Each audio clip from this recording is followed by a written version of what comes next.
Okay, all right. So while we wait for people to join, I'll just like to quickly or briefly introduce the Mode Alliance.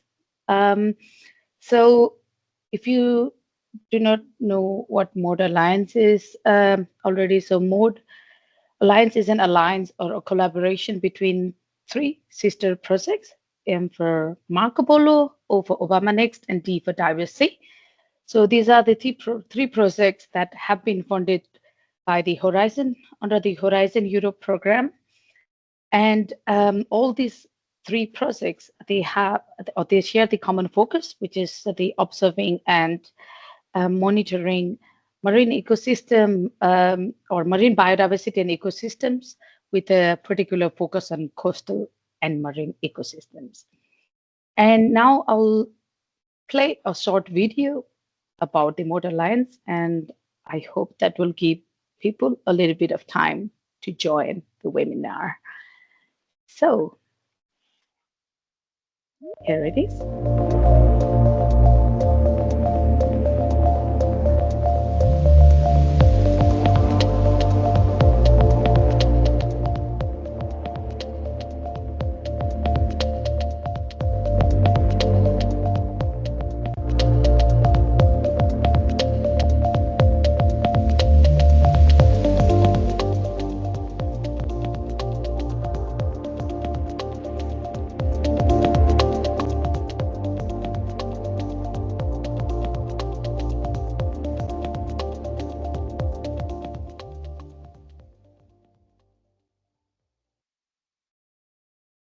All right.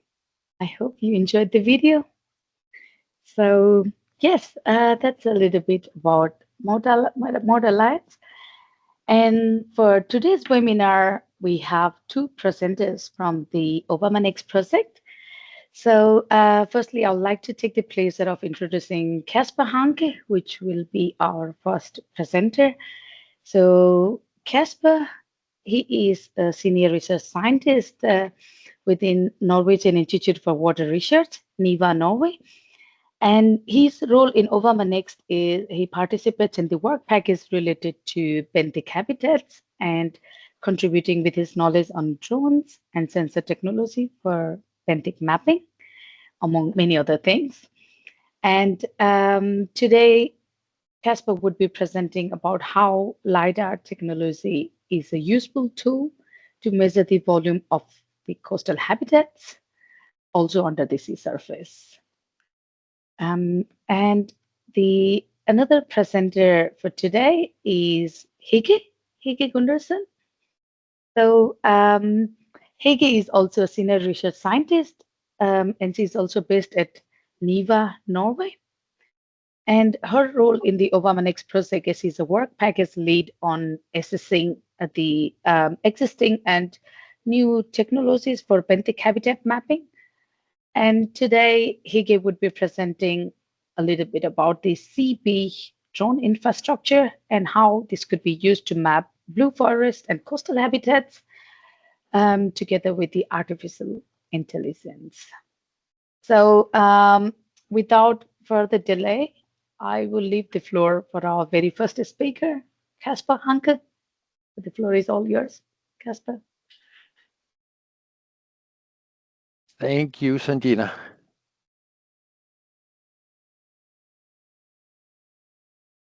Let me share my presentation here.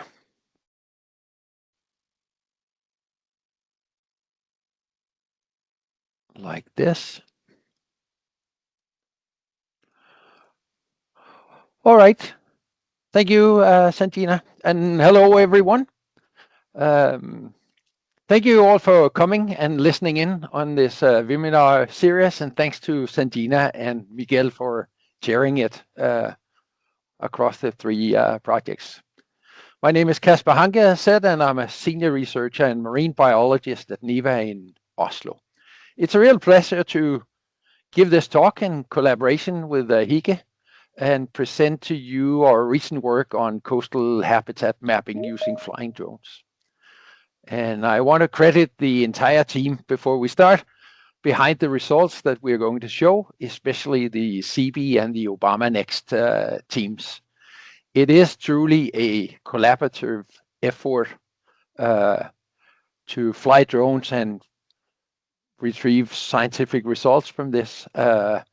An effort from marine biologists and computer scientists and AI specialists, etc. Now, as Sanjina said, we are going to walk through this with you. First, I'll talk on drones for coastal habitat mapping a little bit in general, and then I'll introduce LiDAR technology as what I call the new kid on the block. And then after that, Hege will go through blue forest mapping and present this Obama Next initiative across Europe that is named the Coherent Mapping Study. So let's get started. Now, blue forest mapping or blue forests. Why blue forests? Blue forests is a collective term including seagrass, salt marshes, and also macroalgae, in addition to mangroves, but these are not in Europe. Here are examples of Nordic seagrass on your upper left and a Mediterranean Posidonia, reef, middle top, kelp forest and salt marshes and rockweeds also on the beach. Blue forests are globally distributed, habitat forming, hotspots for biodiversity, store and sequester large amounts of blue carbon, and provides an additional range of ecosystem services. For instance, seagrass is estimated to cover more than 300,000 square kilometers globally, which is more than the size of the UK, and macroalgae host a primary reduction that is equivalent to the entire Amazon rainforests. So even these are distributed thin along the coast of the global oceans, they collectively create really large and important habitats. Now, traditionally, techniques for mapping and monitoring marine habitats includes focus on habitat distributions, on biodiversity, on biomass and density, and carbon stock estimations. And means are typically in-water observations by divers or snorkelers, by small boats, by airplanes, by satellites, and spatial modeling. And now also drones. Looking at drones as a complementary remote sensing platform. We still need all the others, but drones really provide a new tool or platform to speed up a lot of things. Flying drones with advanced sensors can map and monitor blue forests and benthic vegetation. It provides high resolution on centimeter scale data with a geospatial accuracy. It provides continuous or possibilities for continuous and repeatable data collection using pre-programmed flight patterns. We can fly on demand, in contrast to, for instance, satellites that has a specific overpass. And also related to satellites, we can fly with drones under cloud covers, which especially on northern latitudes means quite a lot. It's ideal and restricted to shallow water applications, much in the same way as satellite remote sensing for benthic mapping. I want to show you just this easy, simple comparison of the pixel resolutions obtained with satellites here as Sentinel-2 data with a 10-meter pixel resolution. And it's easily to visualize comparing that same area with a high resolution, 2-meter resolution satellite image looks like this.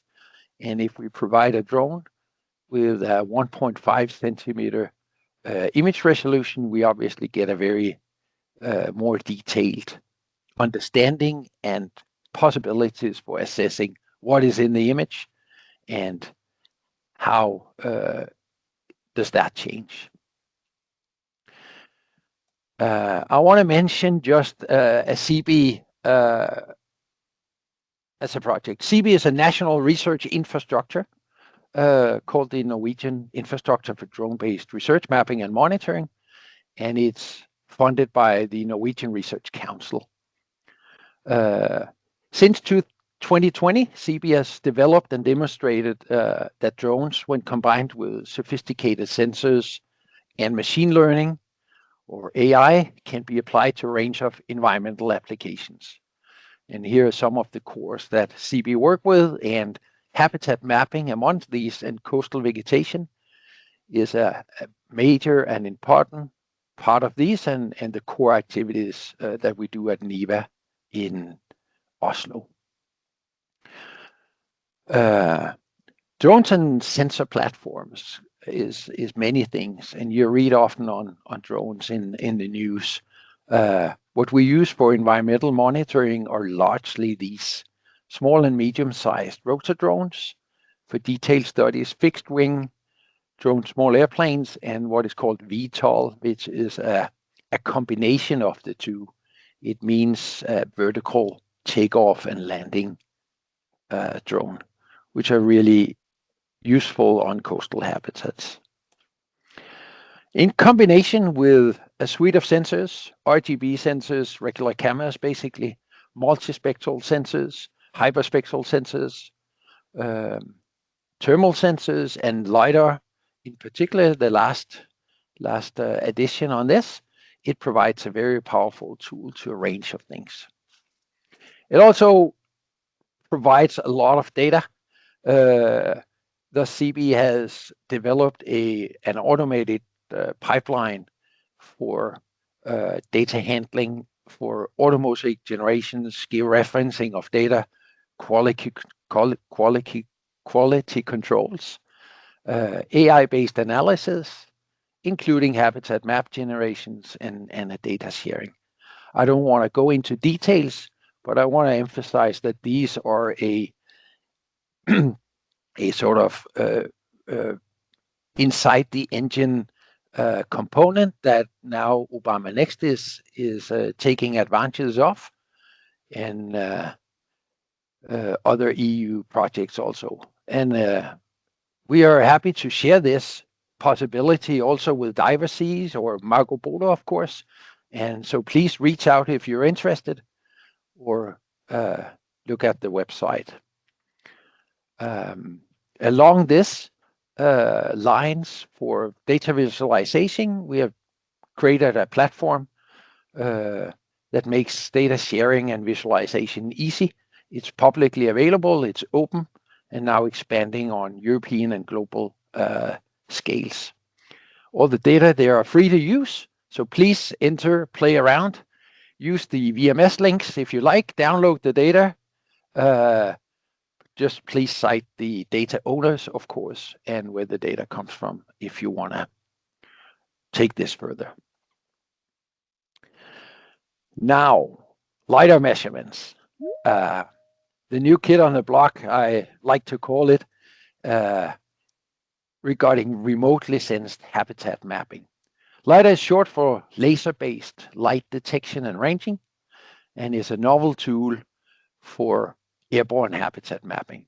Novel in the sense that it has been used for at least a decade on aircrafts, usually instruments at many million euro class size and weights of 30, 50, up to 100 kilos. But in recent time, very few years, it's been now scaled down to a few kilos and is able to and possible to put on a drone. So drone-based mapping with LiDARs is quite new. It holds a range of applications and possibilities. Very shortly, red LiDAR is for primarily terrestrial applications like topography, terrestrial vegetation, salt marshes, and it does not penetrate water. On the contrast, for habitat mapping, green LiDAR penetrates water and thus allows for mapping bathymetry, underwater terrains, submerged vegetations, And in these projects, and here we'll focus on seagrass mapping, canopy height estimations that we're working on, and the potential for using this for biomass and carbon stock estimation. This is really work in progress, but I'll show you where we are. Yeah. Now, the principle, yeah, and I just want to say it's a bit, if you're familiar with side scan sonars, acoustic measurements, using LiDAR is a bit the same, but laser based and flying. Some technical details: depth to 1 to 2 seki depth, which translates into 3 to 12, 10, 12 meters on the Norwegian coast, more than 15 meters in the Mediterranean. Pros are high resolution point cloud data, bathymetry and underwater vegetation, and it's reproducible in the sense that you can scan it multiple times and look at changes. Cons are it's still very expensive technique or relative, and it's sensitive to water quality and weather. Outputs are generally georeferenced point cloud data, or that can translate into bathymetry models and seagrass or reef geometry, as we have here. What you see here is so that is a French drone with a French LiDAR instrument from the yellow scan, that's called a navigator, that is taking off here for surveying this area in the Mediterranean off Formentera Island for seagrass reef or Posidonia reef mapping. And the right-hand side image there is a point cloud data. Yeah. Now, I'll come back to that, but in this, just before I will show you a case from the Oslofjord in Norway, where you see here a seagrass meadow, and the water was sort of brownish this day. It can't be very clear, but you see the very dark patches in a very patchy form of this beach in the Oslofjord, which forms seagrass meadows. But it's not a even and easy measurable patch. It's really a dynamic system that changes both over seasons and with seasons, and it's a hard thing to quantify with manual methods. So with LiDAR, we can do 3D models, we can do seagrass canopy heights, volume calculations, and eventually canopy carbon contents, which is one of my research areas. It can also look like this, as scanning with a LiDAR, a lot of points in a 3D structure, here colored by elevation. And once we have that, we can do a lot of things. We can do a cross section, just draw a line across the data set and retrieve the cross section in absolute units with georeference data, and estimate here the water depth of 1.4 meters. And what you see there on the right side of the cross section is a noisy line, it looks like, but it's really the seagrass patches that look like that. The flat line where 1.4 is sandy sediments, which is quite flat and homogeneous. And the blue points on the top is the water surface. If we compare LiDAR data with ground observations, we get quite nice correlations. Here, two different handhelds. If we do handheld GNSS data, it aligns very, very nice, and also echo sounders from a small vehicle aligns very nicely with the LiDAR data. So in short, we can do the same with habitat mapping. We create surface models. I'll not come into the details there, but you see the result here is the seagrass canopy in this area, and maybe you recognize the patterns from the image I showed before. Um, and the area here is small, 1.7 hectares, but it does create the possibility for estimating canopy volume. Here about more than just a little over the 1,000 cubic meters, which translate into 1,350 kilograms of living biomass in this small bay area, and equivalent to 120 kilograms of organic carbon. So that's just an example in a small bay. Another example is studying reefs in Formentera. These are Posidonia reefs, and the lower right-hand corner slide shows you a very large, steep reef edge of Posidonia. You can note that diver is down there. Now, looking at this example, we studied this in September, and this single data set has more than 50 million points with a point cloud density of 175 per square meter, covers 0.3 square kilometers, and a depth range of 12 meters depth and 8 meters above the sea level.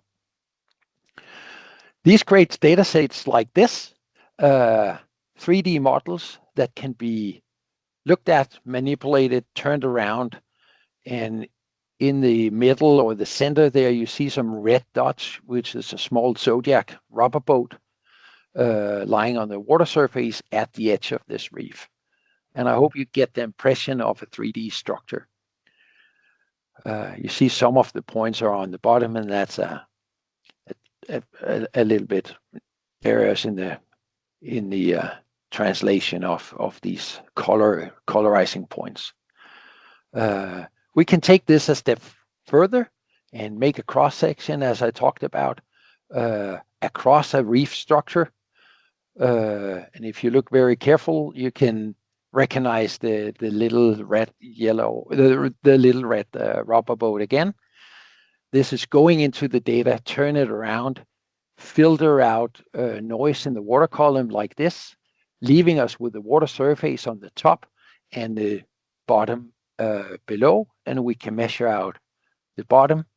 Zooming in on that, it creates an understanding of a reef that is 3.4 meter tall at the edge and a 5.5 meter depth from the water surface down to the sandy seafloor in front of that. I'll conclude by that and just say applications with LiDAR includes bathymetry modeling, above seafloor vegetation models, volume estimations of reefs and underwater structures, monitoring changes over time with repeated flights, and this all translates into the possibilities of assessing human and climate impacts. That was all from me. Thank you for listening, and I will leave the floor to Hege that will take the next chapter of this. Thanks. All right, great. Thanks so much, Kasper. That was quite interesting. And I really like it how you call it the new kid on the block. Call it new and very powerful kid on the block. But if you have any question for Kasper, just keep it until the end. We'll have the question round after Hege's presentation. So, Hege, I will leave the floor to you now.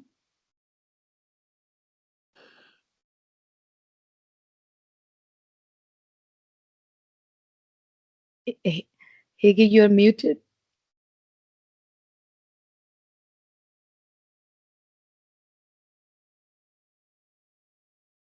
Sorry, do you hear me? Yep. Yeah. Thank you, Sanjina. So I'm Hege Gundersen, a colleague of Kasper, also working at the Norwegian Institute of Water Research. So I will talk about the old kids on the block then.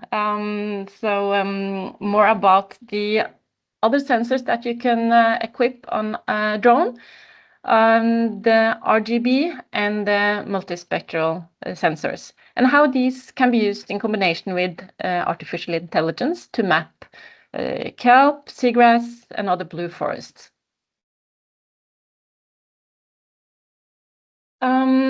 This nice illustration made by Miguel and colleagues of him at the Science Crunches explain in short how the workflow goes when we are mapping vegetation using drones. First stage is image collection. Then we have this drone pilot out to take images of a study area. At the same time, preferably, we also do the ground truthing.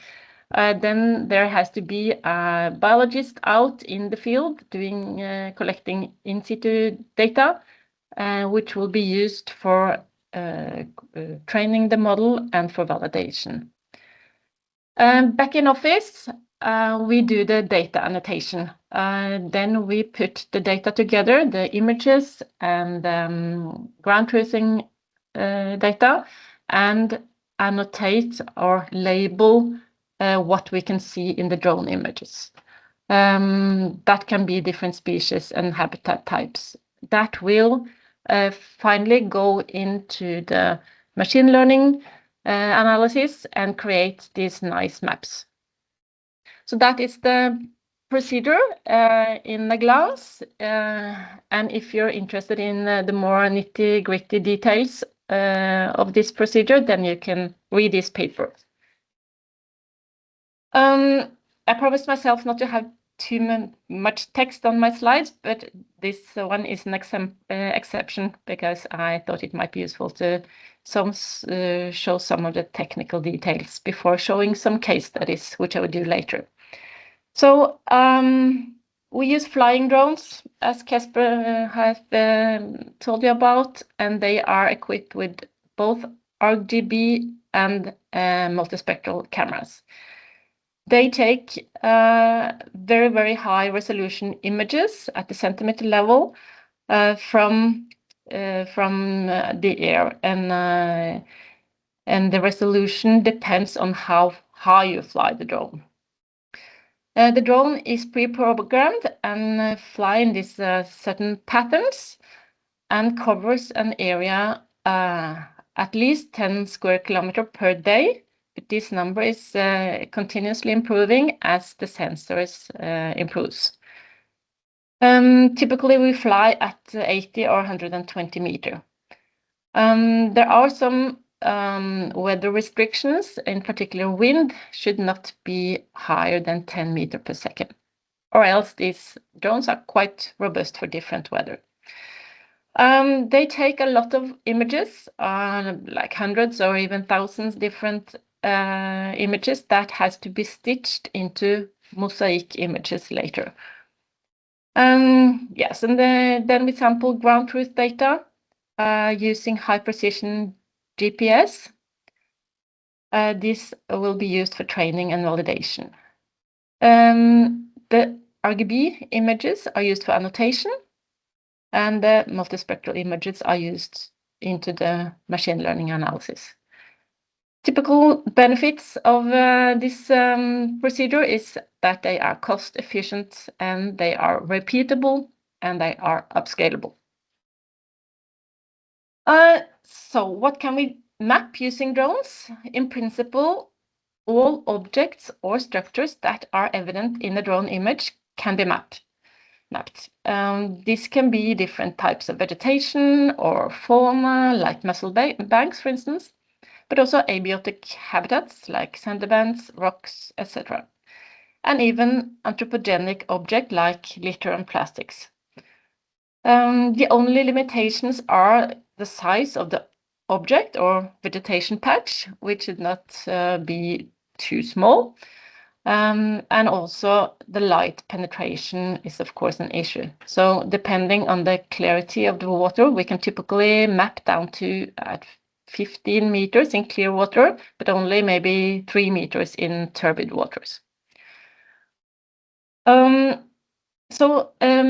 of these habitat types you see here, we have good experience with. Many of them are at the species level, and some others remains to be tested. When doing the annotations, we are not always able to pinpoint to the species level. Then we have this hierarchical system of labeling on the lowest taxonomic level possible, which means if you're not able to pinpoint the species, if, for instance, it's a macroalgae, you don't know if it's laminaria or if it's saccharina or another brown algae, then you can label this as a brown algae. If you see it's an algae, but you're not sure if it's a green, red, or brown algae, then you can label it at level 1 as an algae, and so on. So this is very useful both for the annotation procedure and even also out in the field if you don't know what it is. And the hierarchy is also taken into the machine learning algorithms so that we create maps of all these 3 levels at the same time. I will show you some examples of that. And we are on a way to adapt these names to more common and useful names like the units and MSFD and so on. We're not there right yet. Then I will show you an example from the Møre coast, which is a learning site in the Obama Next project, where the aim was to map seagrass and in particular intertidal macroalgae, seaweed in the intertidals. Here you see the study area and the resulting RGB image that were taken. This was done in August 2022. The total area is 1.2 square kilometers, so not very big. We use this EB fixed wing drone, and there are some specifics on RGB and MSE sensor. We flew at 120 meters, and the drone was equipped with both RGB and MSE, and the spatial resolution of the images that were taken was 2.9 centimeter of the RGB image and 9.3 for the MSE. At the same time, we collected ground truth data. So what we do then is to use this very high precision GNSS antenna for the littoral zone and so far that we can reach out in the water by walking. When it gets too deep, we go over to use boats combined with either this aquascope or drop-down cameras. That will lower the precision because then we don't have the possibility to pinpoint at the centimeter scale using this other equipment. And we also, in this study, we also use this surface vehicle. It's not in the image here, but we use that as well. And that is equipped with a GoPro and also gives very high precision ground truth data. And afterwards, we do the annotation, go home in the office and draw all these polygons in the image. In this particular study, we took a bit off and annotated very many small polygons. We don't need that many to do the analysis, but usually the more the better. And in this area, we found 21 different habitat classes, and they are divided into these subareas, which will go into training and validation data for the analysis. This is the result, and there has been a process of post-processing and analysis to get to this. It consists of auto-rectification of the images. They have to be stitched together and geo-referenced, and then annotation, as I said, and then we perform deep convolutional neural network to get to this. And here you see the different classes coded, but this is Laminaria hyperborea and Saccharina latissima, Fucus serratus, and so on, Ascophyllum. And this light green is the Zostera marina, the seagrass. And it's quite detailed. So this is, here you see the same image, and this is what we call the level 3, the taxonomic highest level, which often is on the species level. We also get this map from level 2, which is a bit more broad, and level 1, which pulls all the algae, macroalgae together, and so on. One benefit and one important thing is that these maps, they always come along with maps of uncertainty. That is important to be able to mask out the pixels of low predictions. I will come back to this in another case study, which I will. I can tell you the colors here. So red pixels are typically low certainty, and green are high certainty. Yes, and then it's the another example from Vega, also in Norway, and also an Obama Next Learning site. The aim here is much the same, but focusing in this case on mapping kelp, which grows deeper than both the seagrass, and it's not an intertidal group of species. So that was a bit more challenging to map deeper. And another aim of this study was to upscale using satellite images. This is the results. In the same way that case 1 that I showed you, we get these level 1, 2, and 3 maps, level maps. This one on the species level.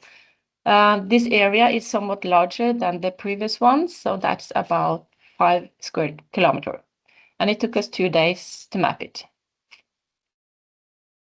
One important outcome of the machine learning analysis is this confusion matrices. It shows how well we predict the different habitat classes. And then when we get this, we always look for these diagonal patterns. If we have these diagonal patterns, then we are happy. Then we have managed to match the observed and or the predicted with the observed data. So in this case, we have a good match between observed and predicted, with a few exceptions. That is that rock are, in this case, wrongly predicted as anthrop for some reason. And deep is wrongly predicted as algae. And I guess this is due to too few anthropogenic objects in the area, and also too few annotations in the deep water. And so on. So there are, this is work in progress, and we are continuously improving the models, and the more data sets we get, the better we get the algorithms we get. And we are aiming for a national general model for all habitat types in Norway. I showed you this uncertainty map earlier, and we made one for this area as well. And what we use it for is to take away all the red pixels to create a map with some holes in it, but a map that we are quite sure is well predicted. Yes, and then to the upscaling, what we do, we take the drone-based prediction maps and use them as training data for Sentinel-2 satellite images, and do the same procedure on them instead of the drone images. So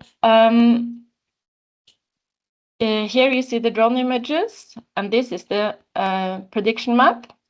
What we do, we combine this and use as training data for the Sentinel-2 satellite images and create this upscaled map.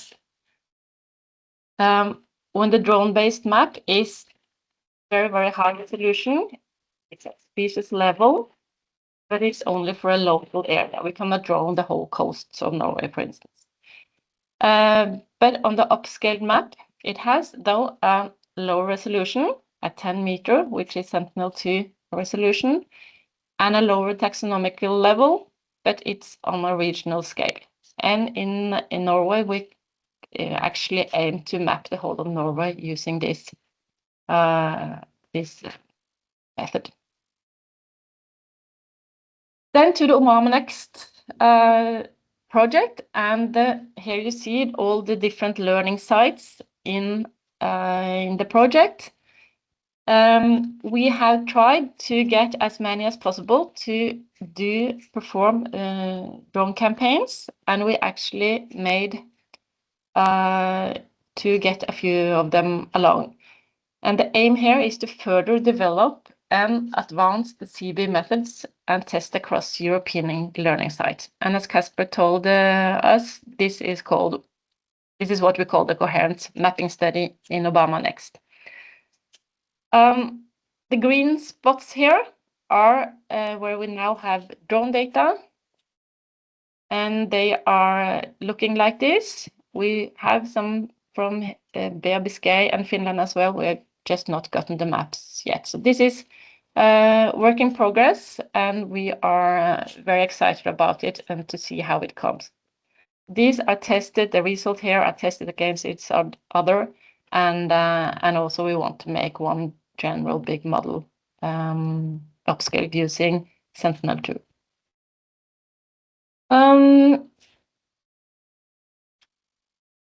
Yes, so that is a work in progress, and that was what I just said.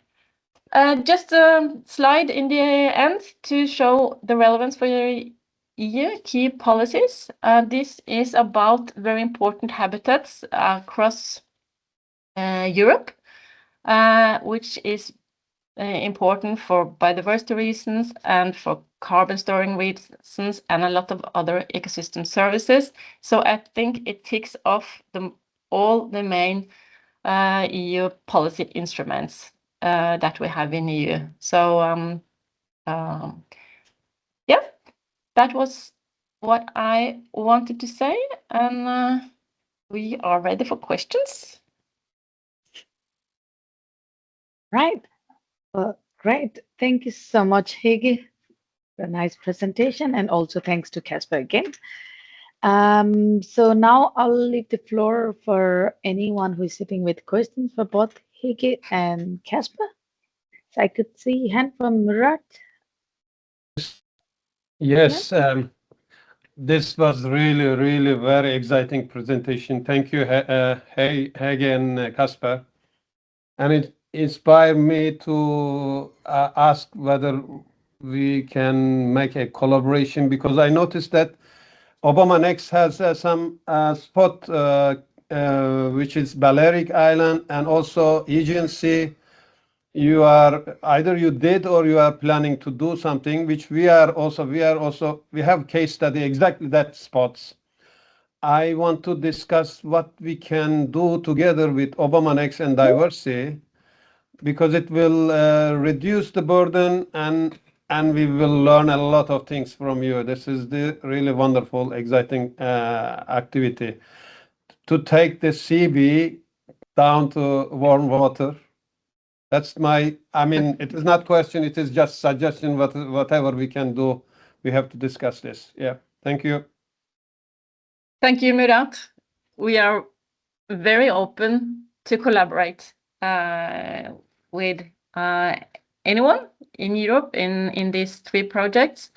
I think it would be great if we could add, if you have drone data and have have similar aims in your study area, then I think it should be possible to combine them with what we do in the coherent mapping study. Recently, we use drone data. I mean, drone, but you have huge capacity. We didn't have that much. In Dardanelles, in Marmara, Sea of Marmara, and part of the Aegean Sea, northern Aegean Sea. This is really interesting area because Poseidonia has upper limit there. Previously, long ago, Poseidonia almost approaching to Black Sea, but now it is shrimping down, and we are trying to understand why, what is the reason why they are going down, and almost very small spot in Sea of Marmara exist, but they are not very good condition. I was there indeed. I had no idea about drone, but people use drone. They had the drone data, our partner. But we need to talk detail. I mean, this is really nice capacity you built. Yeah, that's all I can say now. Thank you, Murat. We'll be happy to collaborate, as Hege said, and share data and methods, etc. We can discuss that further, indeed. Great. And we know we don't need the most fancy drones or the most fancy sensors, or you don't need. We have a lot of equipment in this infrastructure, but the aim in the Obama Next is to find a quite cheap drone, actually, which several of the partners have bought and used, so which is sufficient to map in a proper way.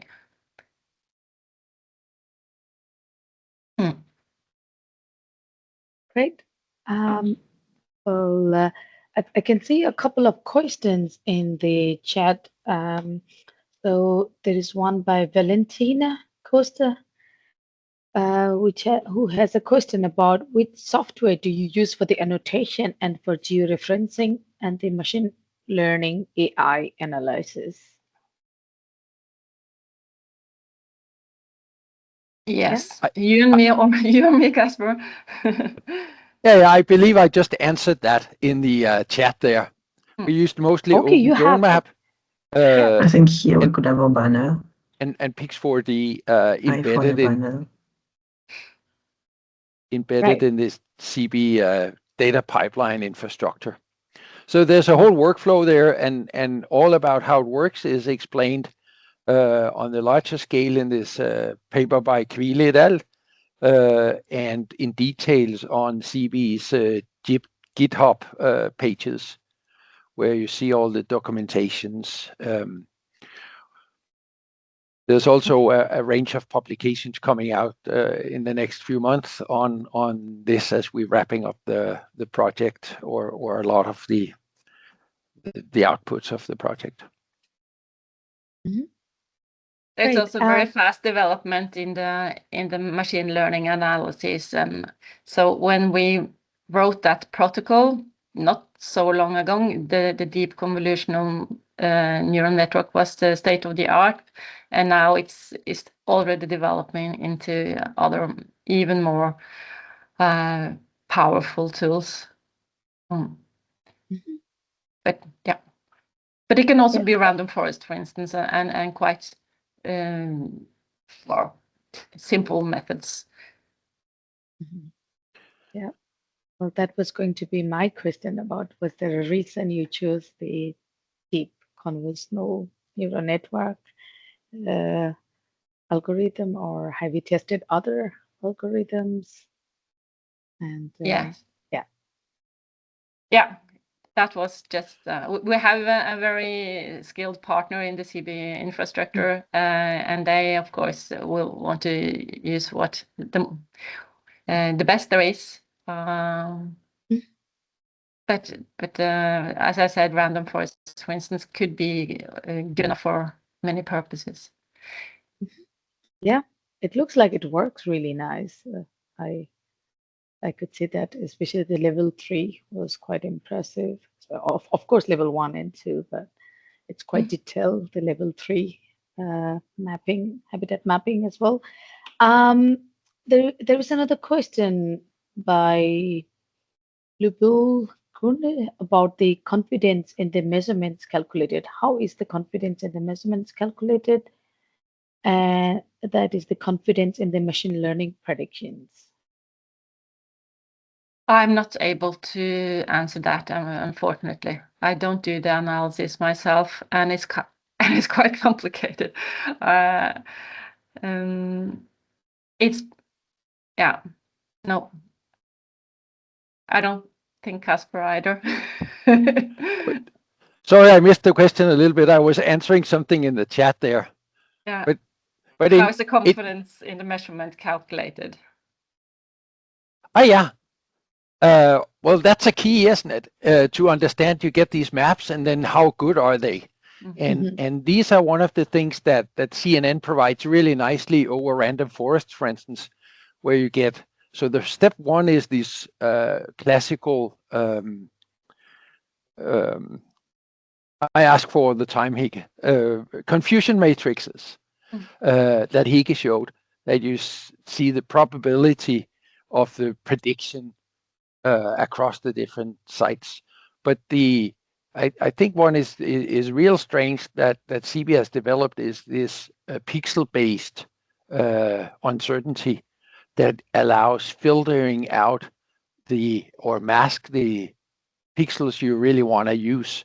And that is a key if we want to use the data for upscaling or training sort of the next level. It allows you to put in a threshold and say, I only want to use the pixels, the data that is better than whatever threshold you're after. And then you can filter that out. Pretty impressive. But to Grunde, it's nicely explained in a report that we have. So I can send the link.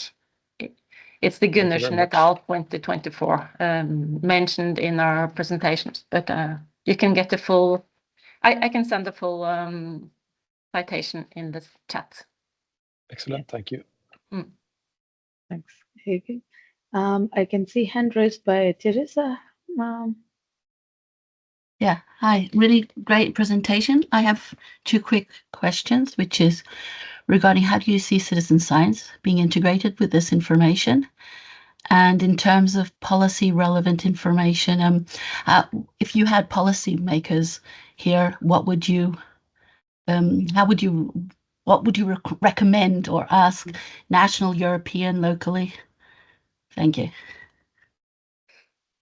I can answer the citizen science first. I see a great benefit of citizens participating in the validation of the models, especially those upscaled, which will be based on a local data set, upscaled to a regional one. So we need to have validation data for huge areas.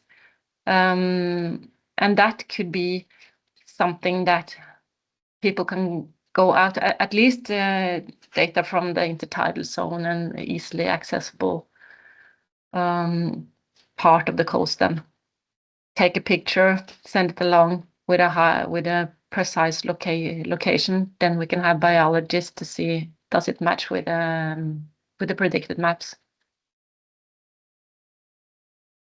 And then to the management,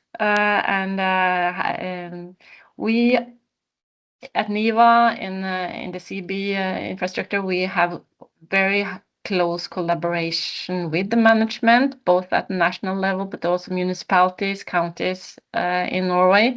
And there is a lot of enthusiasm about these maps, both for local management and planning, marine spatial planning, but also for these accountings, national countings, carbon countings, biodiversity. We are in the process of mapping municipalities. There are 250 of them along the coast in Norway. But for each data set we get in a municipality, and more of those, we will get increasingly better model to map the whole coast. And it's it's critically needed for all this obligation that we have in Norway and of course in the EU with the nature agreement and all that. So, yeah. Great. Okay. I could see the hand raised by Murat again. You have a question? Sorry, I'm taking too much time maybe, but I think Ward from Diversity asked very nice question in the chat. This is what we are trying in Diversity System Dynamic Model. They are doing in work package 4.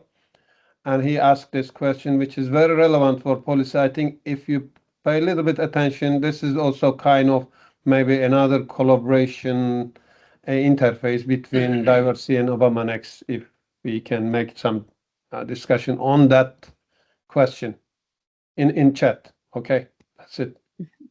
Allow me to show a PowerPoint slide on actually that one. It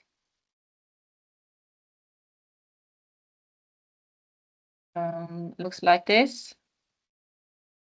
So this is something I just shared that in the chat, Hege. Yeah, you did? Yeah, but please explain it. Yeah.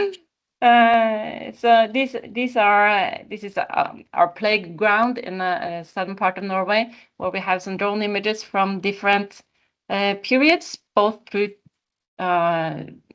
years, but also within a year between seasons.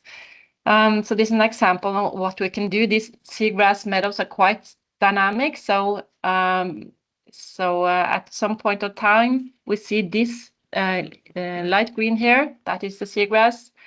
Some months later, it has expanded like this.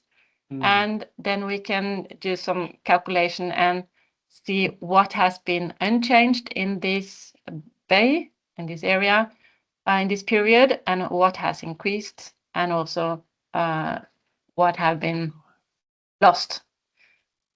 So that is very useful when it comes to drones and the repeatability that can be done. Map the same area several times and get these nice maps. Yep. Nice. I think we'll take a last question for today before we conclude the webinar. So there's a hand raised by Gillian. Sorry Yes. if I did not pronounce your name. Yeah. No, don't worry. It was like a really interesting presentation. So congratulations. I'm from the Andalusia Marine Research Institute in southwest Spain. And here we are working too with drones applied to salt marshes. I had a technical doubt regarding the digital surface models that maybe you could answer me. How do you remove the canopy from the surface models to calculate then the volumes? Yeah, that's a good question. We're working on that. If the seagrass is not very dense, then there will be some data points that penetrates through and reach the sand in between the seagrass. Then we get a continuous baseline. If the seagrass meadows, and that is the principle basically on terrestrial forest mapping with LiDAR. If the seagrass meadows, like Posidonia often are, very dense, we don't see the seafloor beneath the meadows. And then we have to do some interpolations and assumption that we can follow the base map outside the seagrass meadows. But if you look at the patchiness of the seagrass in the first example that I showed from Norway, the patches are very seldom more than a few square meters each. And in that case, I think it's quite easy and reasonable to assume that the sandy sediments outside the seagrass is the same as inside. And then we use those patches to make a seafloor terrain model interpolating between those. Did that make sense? Okay, yes. Thank you very much. Yes, and thank you once again, Hege and Kasper, for your nice presentation and for answering the questions. So if you have any further question you're sitting with, I'm pretty sure Hege and Kasper would be willing to answer a question. You could just email them. So before I conclude this webinar for today, I would just like to make an announcement for the upcoming webinar, webinar series number 4, which will be hosted by Biodiversity, and where we'll be moving from drones to marine robotics for exploring coastal habitats, and they will be talking about some of the benefits and challenges of this. And the speakers would be Lucrezia Bernacchi and Miguel Carvalho. So yes, just keep your eyes and ears open for the announcement. I think they're finalizing the date soon, so we'll hear more about this. Yes, but I would just like to take this opportunity to thank you everyone for attending this webinar today. This is great, and I wish you all a very good day. Thank you. Thank you, Sanjina. And thanks, Miguel. Thanks for listening. Thank you. Thank you.